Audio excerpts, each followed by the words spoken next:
So, ganyan na lang. Kasi, sumunod yung mga bata. Sa cellphone na lang. Sorry. And now we just got wash the dishes. So, bye. Old pot. And then I'm gonna measure out my wax. So I'm doing just 100 grams. So usually, ang ginagawa ko sa kanya, 1 is to 4, 1 parts 4 parts, or 2 is to 3. So for this one, I think I'm going to do 2 is to 3. 2 is to 1, sorry. 1/3, 2/3, 2 is to 1. So gagawin natin 3366. 3366.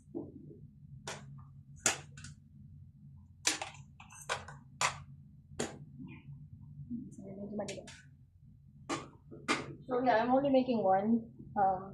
This is my Echo, fake Echo, 8. Okay. It's the fake Echo 8. So, kakatapos lang kaka-clear lang nung lemongrass nung isang araw. So, this is going to be sandalwood. Kasi yun yung madalas magamit. Ang focus kasi yun. Ang pakalima pang focus. So, kung meron kang meron kang ADHD, it's very useful. Probably good for driving. Makalma yung inner annoying people. Inner annoying people. Alright, so I'm gonna go with 3366 or 3466. So that's going to be ito muna. 33, which tells me I need to replenish that my beeswax stock.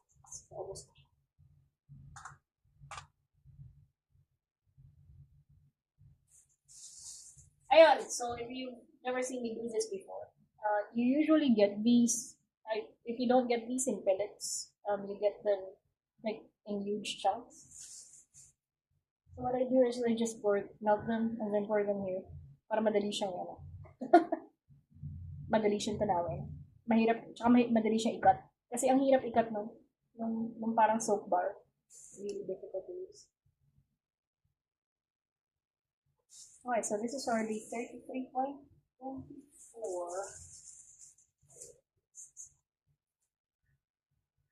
Not 34.66.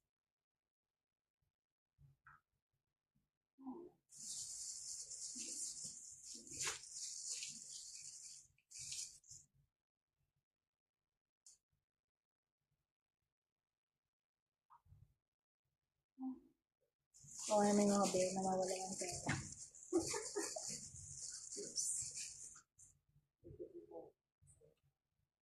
Yay! There you go. Okay, so that's 54. That is beeswax. So, ano ko? Predominant soy for this one instead of bees. So, I'm gonna do 34 bees, 66 soy. If you can see it. So,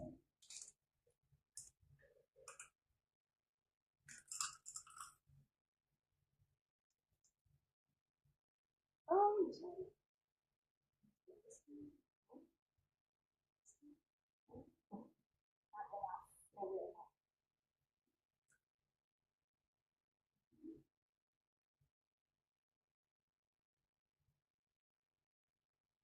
66.4.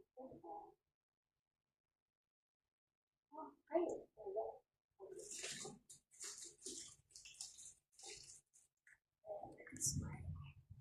Soy lox.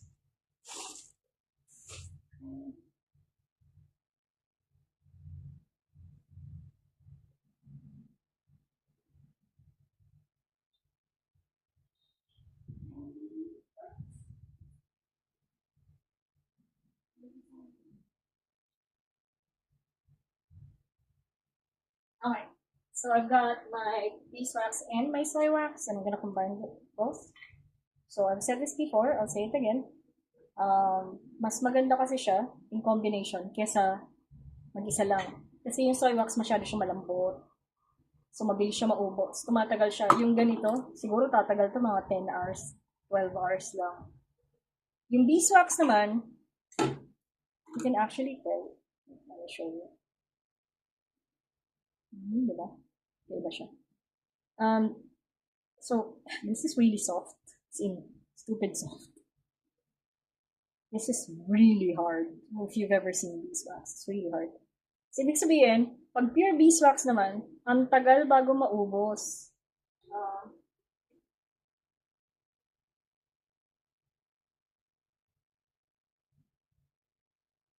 Like this one is, for example, this is pure bees. This is rated at 48 hours, I think. Matagal to eh. Sobrang. 30 hours to 48 hours. Matagal siya.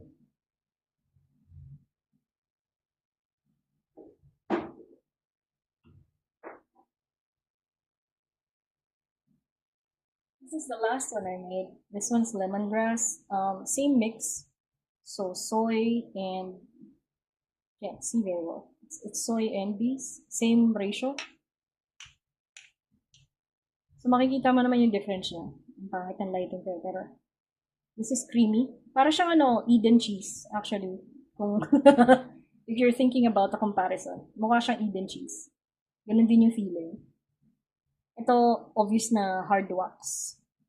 So, this would last 23, 24 hours at this weight. This, of course, lasts 30 plus hours up to 40 hours. So, bakit hindi ganito? Kasi mahirap siya i-wick. This uses a square braid wick. And mahirap siyang kunin. Ewan ko kung nagsusupply na sila. Malamang nagsusupply na sila ngayon. Tapos, mahal kasi talaga yung beeswax.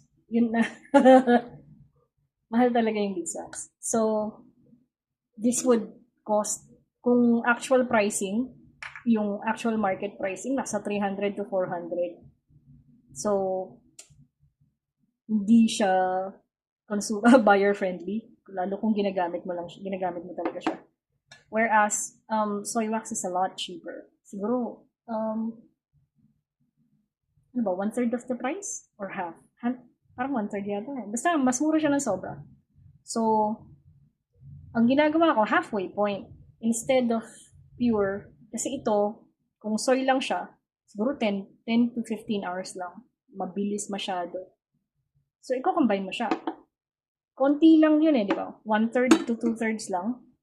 Ano na to? 24 hours na to. Which is a huge improvement. Tapos you don't spend as much. Tapos, because I'm using, wait, I'm gonna start that now.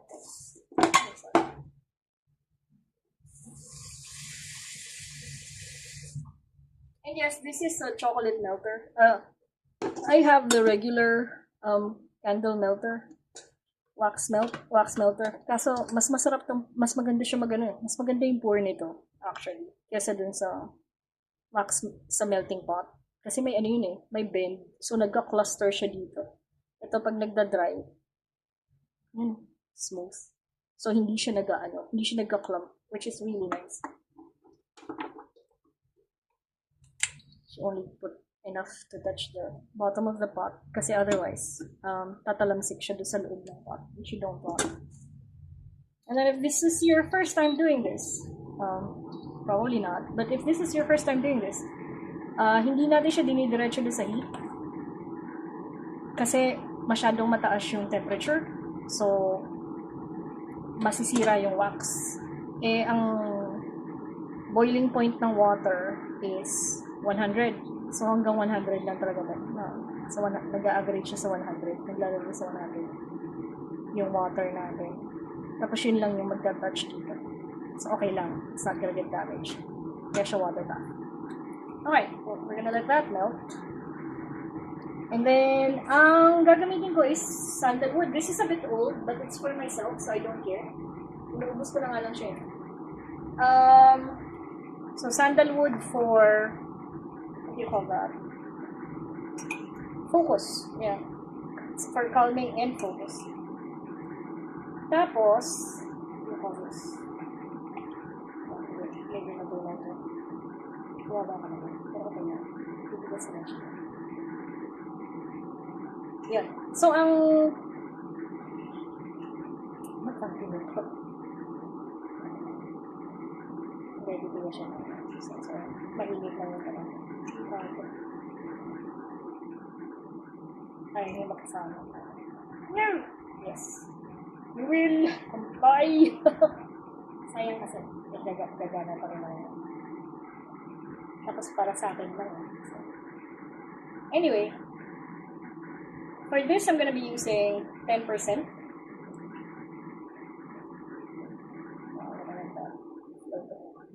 I'm gonna be using 10%. You never go beyond 10% ng essential oil, especially for candles. Kasi, ang tawag doon, naglalag siya, nag-overload. So, ang mangyayari nun, hindi siya magbaburn ng maayos. Mamamatay-matay siya. Liliit yung flame. Gagawin siya. And then it's gonna sputter and die. So, ideally, on average pala, ang maximum niya is 10%. Pero minsan, meron kang oil na sobrang kapal.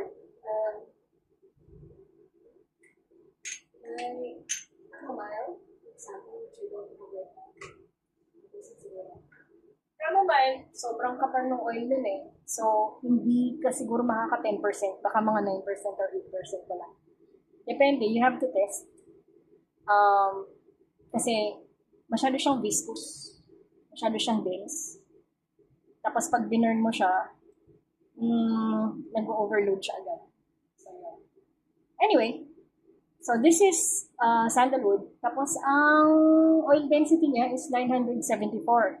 So, ibig sabihin, ay, 97.4. 97.4. Ibig sabihin, ang for every 10 grams, for every 10 ml, 10 ml na, kasi di ba gusto kong, ginawa ko tong 100 grams, sorry, unprepared. This is 100 grams of wax. This is, or that is 100 grams of wax. And I'm going to do 10%, which gives me 10 milligrams or 10 ml of oil. If you forget your science, 10 mg and ml equal. So 10% of 100 milligrams of wax is 10 ml. Pero ito ay 97.4. Ibig sabihin, ang gagamitin kong oil weight is 9.74 ml, not 10 ml. Bakit? Kasi ang tubig ay mas mabigat. Ang tubig ay mas mabigat sa mantika. Oil is lighter than water. But that's not what I said. I said water is heavier than. Anyway, ibig sabihin, if you think about it, let's say this is probably like 100 ml. Sorry, 100 ml of liquid oil. Possibly. I assume it's about 100 ml. If I measure that, kunyari 100 ml of oil. If I measure the water, if I measure it as water, sorry, 100 ml by volume. Oh my God, basag. Okay, 100 ml by volume of oil, right? If I measure it dito, kasi ang mini-measure nito, absolute weight, di ba? Kung ano talaga yung timbang. At ang mini-measure nun is actually water weight. Kung ano yung timbang ng, kasi ganun tayo mag-measure ng volume eh. So this is like 220 up to here, 220 ml of water. Yun yung absolute na weight. So pag mineasure mo yun, pag tinanggal mo yung weight ng glass, 220 talaga yon. Yung volume niya and yung weight niya, pareho. Right? Pero sa oil, iba. Kung ito yung 220 by volume, Ang 220 by weight niya, up to here. Kasi magaan lang yung oil. So may mga tao nagre-reklamo sa mga shops. Sasabihin, I weighed your oil. It's not 100 ml. Hindi siya by, hindi siya by weight. By volume siya. Ibig sabihin, pag bumili ka ng mantika, nakalagay 500 ml. Pag tinimbang mo siya, hindi siya talaga 500 ml. 500 ml by volume. Ibig sabihin, itong container na to, 500 ml. Pero pag tinimbang mo siya, mga 400 something lang siya. 450, 460, gano'n. So, yun yung gagawin natin. Mag-measure tayo ng 9.74 ml kasi ang oil density niya is 97.4. Why? Kasi sayang din. Maximum yung 10%.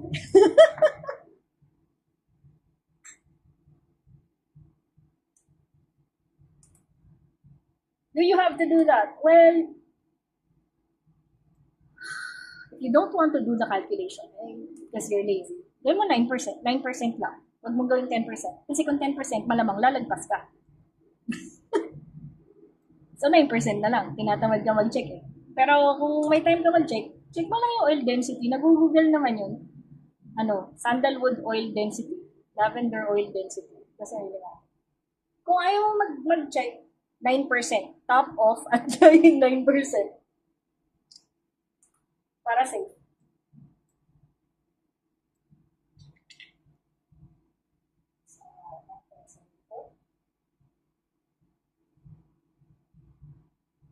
Kasi gusto ko siyang magsagad.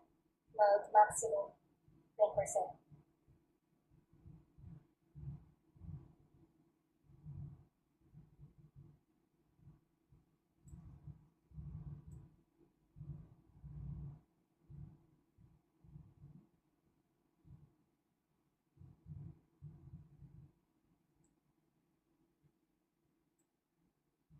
Yeah, 9.74.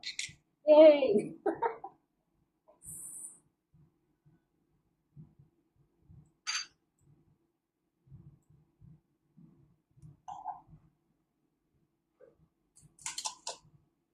So, normally, kailangan mo siyang i-mix dun sa wax. Wait, let's go with the wax. Normally, kailangan mo siyang i-mix dun sa wax at around, below the flash point ng oil.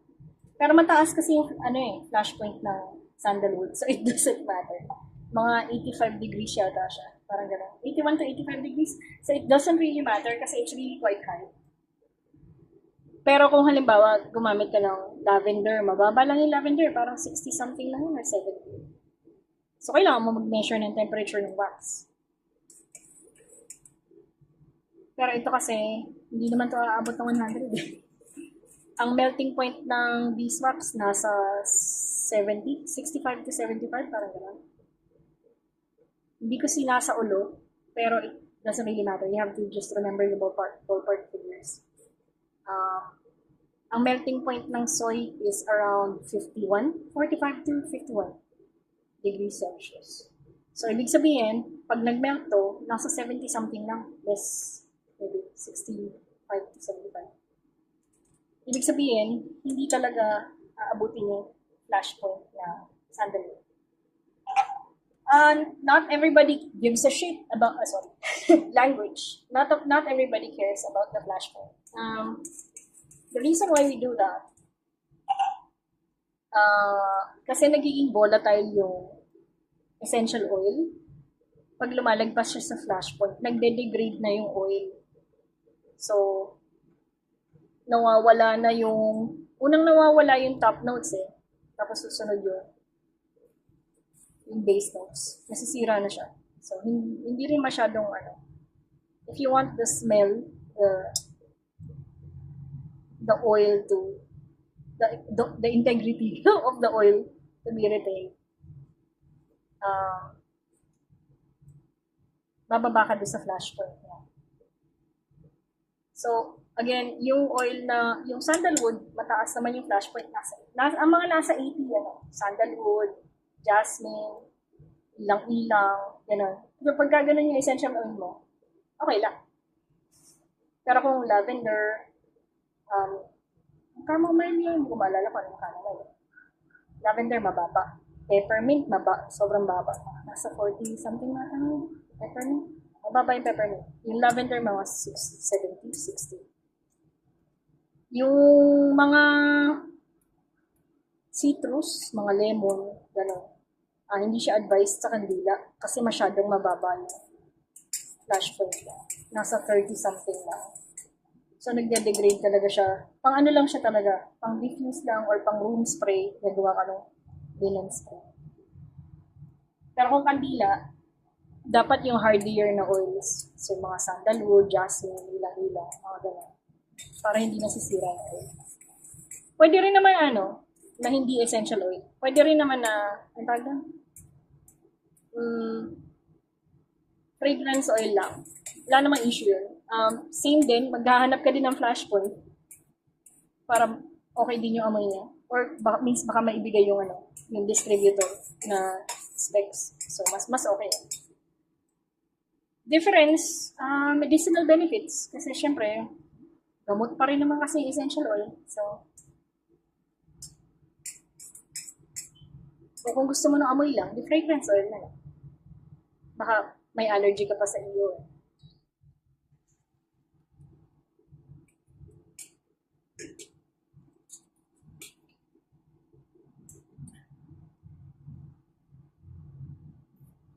And so this is currently sitting at 65 degrees Celsius. Yeah. Okay na. I don't care. 65 degrees lang siya, so pwede ko na ilagay yung aking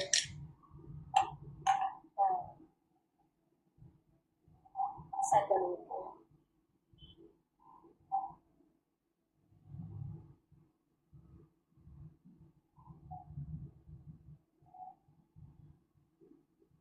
Tapos you mix it for like 90 seconds.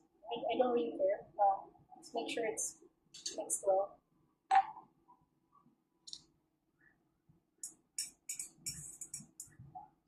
So yung aking double duty thermometer slash stirrer. Yes, it's the meat thermometer. This is so useful. Mas useful siya eh. Kesa dun sa babasagin. So, pwede mo siyang panghalo. Tapos, nagagamit mo din siya sa sabon. Kasi hardware rin siya eh. Hindi siya reactive, actually. So,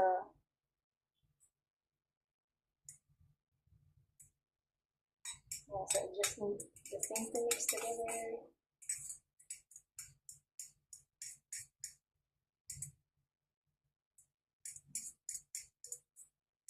As for this one, I wanna put a top on it. Normally I don't, kasi tamad ako. But just for today, I'm gonna put a floral top in the candle. Pabutain natin ng konti. 50. Hindi siya pwede masyadong bumaba. Konti lang. Kasi titigas na yung beeswax. Yun yung problema. Dahil nilagyan natin siya ng beeswax, mas tumaas yung melting point. Ibig sabihin, hindi na siya pwedeng bumaba down to 50. Kasi ang melting point ng beeswax is around 60 something. Ang melting point ng soy wax is around 45 to 50. So kung soy wax lang, pwede natin pababain. E pinag-mix natin. So hindi na siya pwede masyadong bumaba. Kasi ito naman, may solid na siya.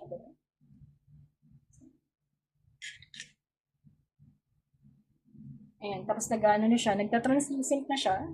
Dito mo. Ibig sabihin, it's the beeswax is starting to harden. Hindi na siya super clear. And that is at 63. Which tracks? That makes sense.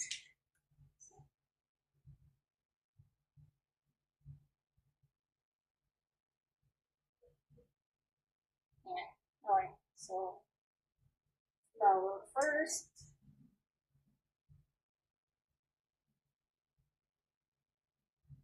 And then I like to pour this in levels or layers. So, hindi mo siya kita masyado, pero this is 1/10 kind of, or 1/8 of the jar. So, I will let it settle for a little bit. Parang hindi siya mag-sink.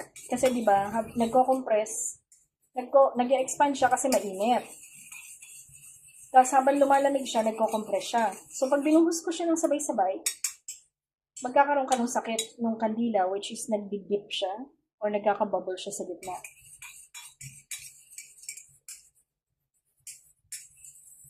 So, I found that one of the, pag beeswax yung gamit mo, sorry, it can handle the weight. So, i-layer ko siya, babalik ko siya dito para matunaw ng konti. So, that's like 1 centimeter. I don't need to do that. I can pour it ng isang buo. Pero kasi ang problema nun, it's a bit hot, so magko-collapse siya paloob. So, a lot of candle makers encounter that problem pag binuhos mo ng isang bigay. Tapos nasa 60 something, 60 plus degrees ka, nasa 65. Ibig sabihin, expanded pa siya kasi mainit pa. So, pag lamig niya, magko-contract siya. So, yun. So, anong ginagawa ko? I allow it to reach that stage na medyo nag-milky white na siya. Nagta-translucent siya. Kita mo yung edges. Yan. So, pag ganun na, that tells me na medyo contracted na siya. So, pwede na ako ulit maglagay.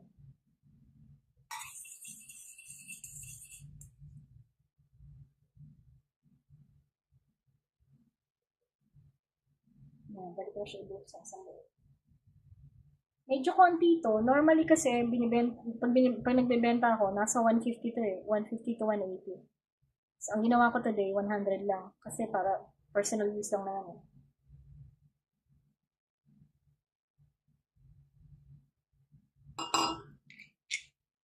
So, yun yung last layer. So, okay lang yun. Kahit mag-collapse yun, hanggang dito lang. Okay lang. Not a problem.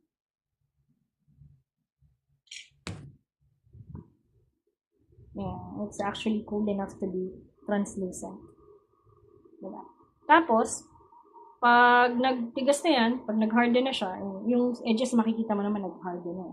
Medyo white. Ibig sabihin, malamig yung... Yun nga yung problem, actually, nung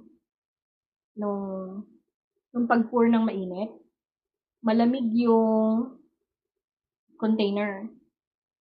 Issue yon pag soy. So, ang ginagawa mo, wina-warm mo muna yung jar. Hindi siya masyadong issue with beeswax. Kasi mas hard-wearing yung beeswax. Pero that's the reason why we pour by layer. Kasi, kita mo, nag-adhere siya agad sa gilid, di ba? E paano pag nag-compress pa siya kasi lumamig? So, pag nag-compress pa siya dahil lumamig, ibig sabihin bababa. Pwede ka magka-sinkhole. Kasi bababa yung gitna. Or, and which is worse, lalamig yung taas, tapos mag-harden yung taas. Tapos, magsisink yung baba. Hindi magkakabutas ka sa gitna. You don't want that. Kasi at least yung nagsisink, kita mo yung problema. Pag nasa gitna yung bubble, hindi mo kita. Mahirap remedyohan. Ito yung flour. So, bago siya mag-harden, i-demold ko siya agad. Malapit na. Makikita mo naman. Tapos, lalagyan ko siya ng butas. Pang-tatap ko siya doon. So, yun yung sagot ko. Instead of using like dried leaves or rocks. Kasi syempre, fire pa rin yun eh. You have to respect the fact na fire pa rin siya. So, the best, if you really want it decorative, the best answer is to like just put another wax thing on top instead of putting rocks or leaves. So, Pwede ko na siya i-demold. Ay, nabasa. I'm so sorry.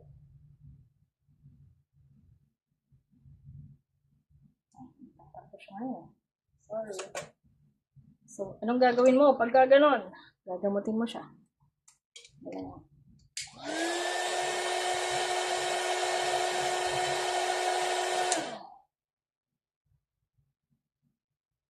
Kaya tayo may heat gun. Because everything is fixable. With heat. Ayan! Okay, so that was a little piece. That's alright.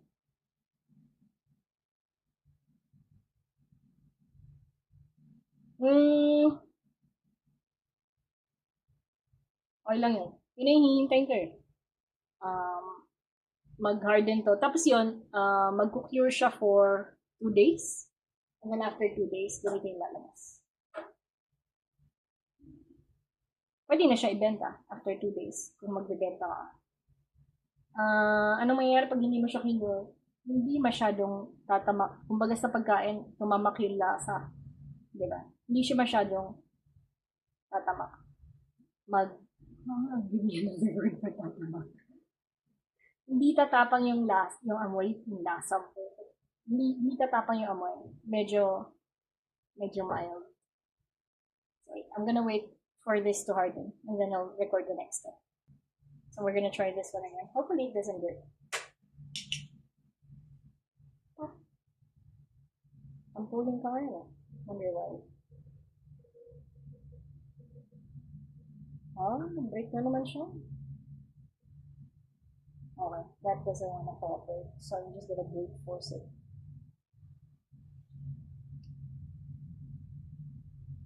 Ibig sabihin, iba yung consistency mo. Nabili ko, ano to? Soy. Kasi matagal ko na siya ginagawa eh. So, ibig sabihin, yung nabili kong soy, medyo nag-brittle. Okay lang naman. An interesting development.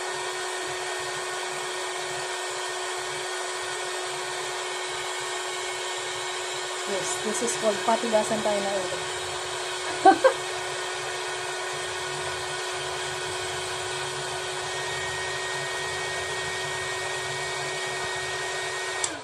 Yung kasing soy wax ko before, ano siya talaga, flexible siya. Pero okay lang.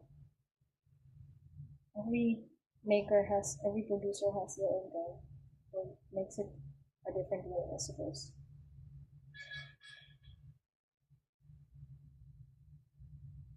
Okay, so that's a reset.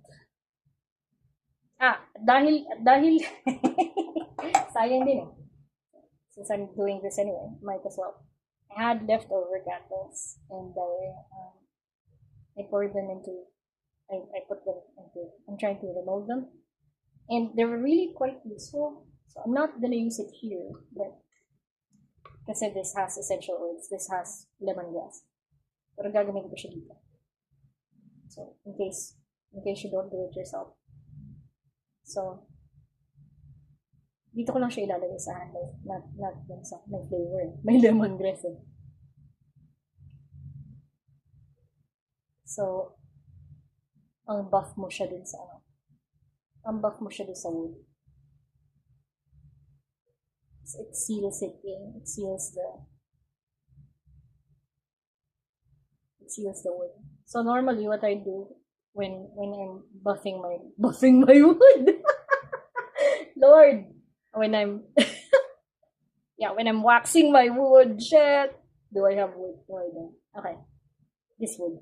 When I'm waxing this wood, I just use my handy dandy heat gun. My handy dandy heat gun. Yeah, you can just buff it with like tissue, for example, or katcha, and it's still gonna work. The basic idea is that you're just trying to seal the wood so hindi magmo-mold masyado. I'm trying again. Third time's the charm. Nag-iinarte lang to eh. This was never this hard before. alam niya may nanonood. Yan. Okay. Why? Why do I keep messing with it? That's how somebody was wondering. Why am I messing with it ng malambot? Kasi we have to punch a hole in the middle. And it's much easier to do that now. Now, not completely hard. Mas mababasag siya kapag matigas na matigas na.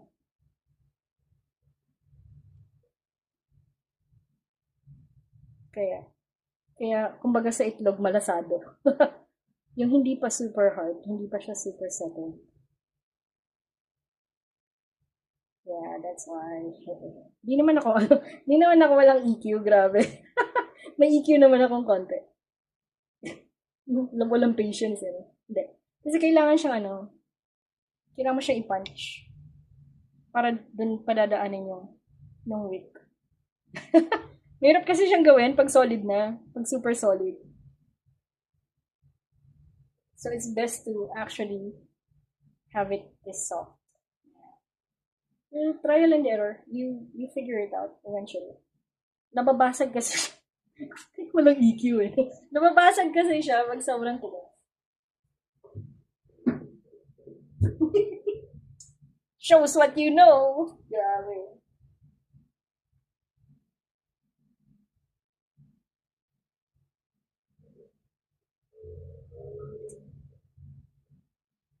Oh, yeah. So, pwede ko na siya i-thread.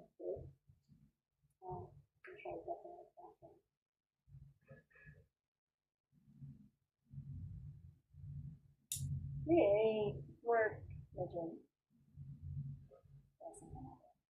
So, yun. Ang aking handy-dandy handle trimmer with trimmer. No, you don't need that, but it's very useful.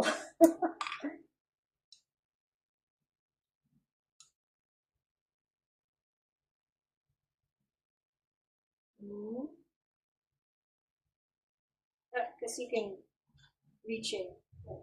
These. I don't know if you can see that. Yeah, but if you can reach in and it stays level. So yun na siya. Parang cooking show. No, okay na siya. So, can't see it very well. Lighting. Yun siya. So, mas okay yun. In my opinion, mas okay yung ganong, lilinisin ko lang ito. Mas okay yung kumuha ka ng floral mold tapos lagay mo sa ibabaw instead of decorating it with other things, with rocks. Kasi at least the floral mold is made of wax, the flower is made of wax. So matutunaw din siya. Hindi siya flammable. So yun yung side view niya. So pwede na to actually eh. Pwede mo na ibenta ng ganito, 100 grams. Pero syempre, kung gusto mo mas madami, 120, 150 mga ganito.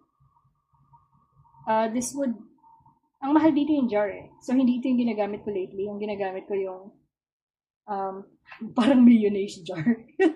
para mas mabibenta ng mas mura. Ito kasi nasa 60 pesos yata ito eh. Per jar. Yung jar mismo. 50 to 60. Basta yung jar yung mahal. Yun yung alam ko. So, I wanted to make it affordable. So, I switched to something similar to this but wider. Yung palapad na ganyan. Para mas affordable siya. Syempre. Pero yun, if I'm using that jar, which costs like less than 20 pesos, 14, 15 lang yata yun, I can price this amount at 150 and naka 2 times na ako nun ng raw materials, which is okay. So yeah, that's it.